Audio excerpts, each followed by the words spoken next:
steps to take stock of your health. Whether you're hoping to get stronger, lose weight, or lower your odds of disease, or all of the above, you ought to take a moment to establish your baseline. You won't be able to track your progress unless you know where you're starting from. Before you dive in, take a look at these measurements and circumstances. They'll help you get a handle on your current health status so you can confidently move forward knowing what's what. 1. Weight and waist. What the scale says is hardly the only thing that matters when it comes to being healthy, but it gives important clues about your risk for many conditions, including heart disease, cancer, arthritis, and much more. To figure out if your weight is in the healthy zone, or how much change is in order, step on the scale. Then use a calculator to find your BMI, body mass index, which takes into account your height as well as your weight. 150 pounds means something very different on someone who's over 6 feet tall versus barely 5 feet. A BMI of 18.5 to 24.9 is considered normal. Next, grab a tape measure. Even if your BMI is normal, extra fat around your midsection, abdominal obesity, means you're more likely to get type 2 diabetes and heart disease. A healthy waist circumference for a man is 40 inches or less for women. It's no more than 35 inches. 2. Blood numbers. If you don't know your cholesterol, including the breakdown of LDL and HDL, blood pressure, and blood sugar, it's time to see your doctor. Generally speaking, for a healthy adult they should be: blood pressure, less than 120/80ths; total cholesterol, less than 200 mg per deciliter; fasting blood glucose, or blood sugar, less than 100 mg per deciliter. Your doctor may have different target numbers for you depending on your current medical situation and any lifelong conditions you have.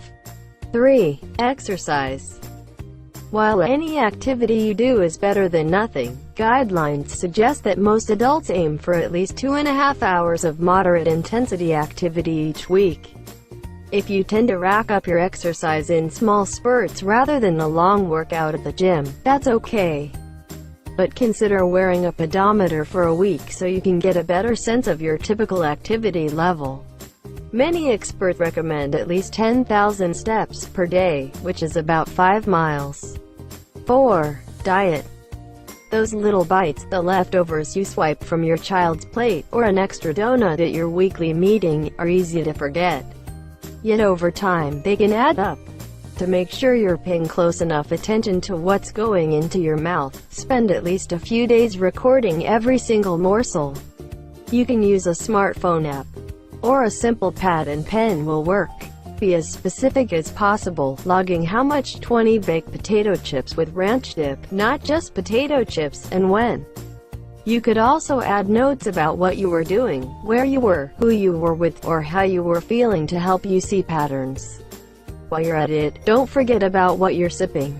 Sugary soft drinks and energy drinks are a major source of empty calories with few or no nutrients, and can lead to obesity. But don't go thirsty. Most adults need about 8 cups of water a day to stay well hydrated.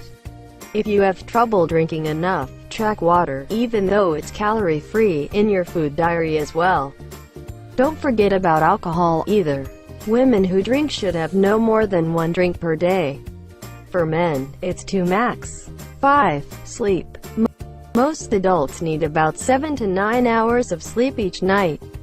Though everyone is different, if you feel sleepy while driving or doing other daily tasks, or if you need to rely on caffeine to power you through the day, you may not be getting enough.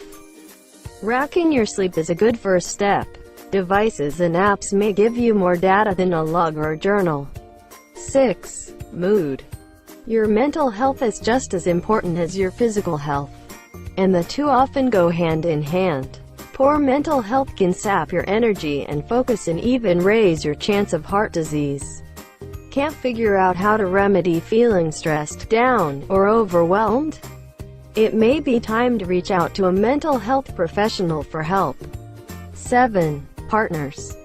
You should have a doctor who you feel comfortable seeing for checkups and contacting whenever you have a specific concern about your health. If you don't make finding one a priority, your primary care provider should help keep you up to date on important vaccines and screening tests like cholesterol checks, mammograms, and colonoscopies, too. You may also need to see one or more specialists, perhaps an endocrinologist, cardiologist, or allergist, regularly for long-term, ongoing health issues. Social support is another key. You're more likely to stay motivated and on track when you have friends and family who share, or maybe just encourage, your goals. Thank you for watching.